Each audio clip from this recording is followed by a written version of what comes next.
And I have a trainer from FittQ here with me, Pinky Shah, you don't have to come up right now, who I will then use to show you the different ways in which you could make mistakes and what to look out for, and maybe easier way to do things.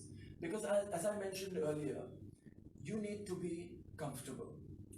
It needs to be easy. Challenges need to be small, right? So even when you're exercising, you're learning a new movement, there is a concept called progressions. Like if I showed last time as well, in push-ups I showed one progression, that if you can't do the push-ups just on hands and feet, then you can also keep your knees on the ground. So you reduce the weight of your body that you are using in a push-up. So now I'm going to call Pinky Shah here, and she is going to show you an easier way to progress to a good squat by using a chair at home. Okay, Pinky. So again, the hands are in front for balance. You have a chair behind you, so that fear that you might have that you might fall over or it's too much for you is taken away by the chair. You know that even if you fall maybe a couple of inches, you will only fall into the chair. And it also will guide you from going too deep.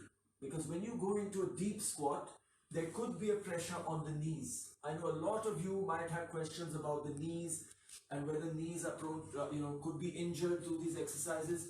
So again, using a chair like this till you get very, very comfortable will also make sure that there is no pressure on the knees, because you don't go too deep into deeper squat.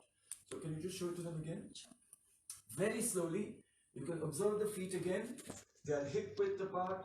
Very slowly go down to the chair. Don't relax in the chair and come up again very slowly. As you can see, now very, very important, the knee is not going ahead of the toe.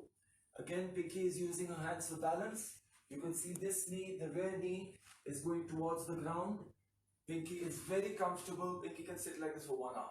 But we don't need to do that. We just need to come up again and go down again. And then you need to change the leg. You don't need to twist like that, because that's for advanced people. But, so remember, all exercises, do them very, very comfortably, very slowly. Understand each part of the movement and what is happening with each part of your body.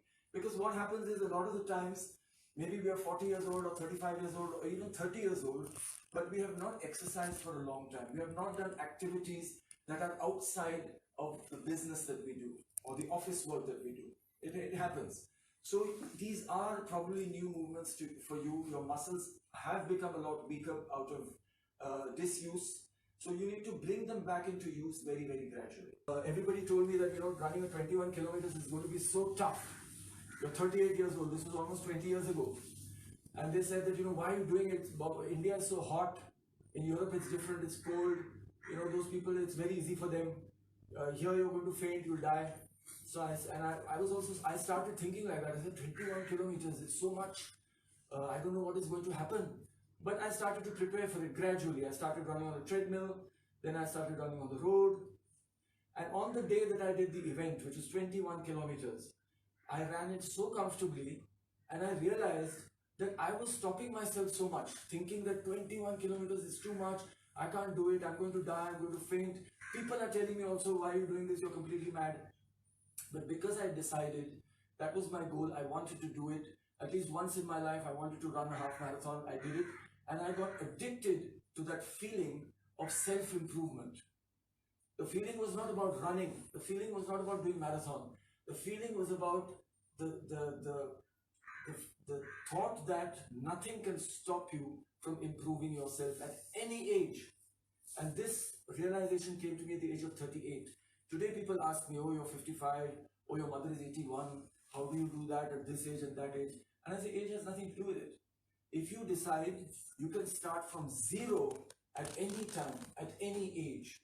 And if you make the correct effort, gradually, regularly, you will become fantastic. Right? Your first step will motivate you to take the second step. Your whole focus should be on self-motivation. And self-motivation only happens when you achieve something. The joy of achieving something becomes its own motivation. So that is something that we need to understand. So once you step into it, it's like I can't explain to people कि दौड़ने से मुझे क्या मिलता है. Like what do I get when I run? People say why do you run? You run so much, you don't even go anywhere. You run and you come back. What does it give you? You cannot understand what I get unless you do it. That is definitely a rule. That till you do something, you really cannot understand what it means. So when you take your first step, however small that step is, and it's something that you thought is going to be difficult, or I'm never going to be able to do this, and you actually do it, that sense of achievement will motivate you to go further, to take your second step.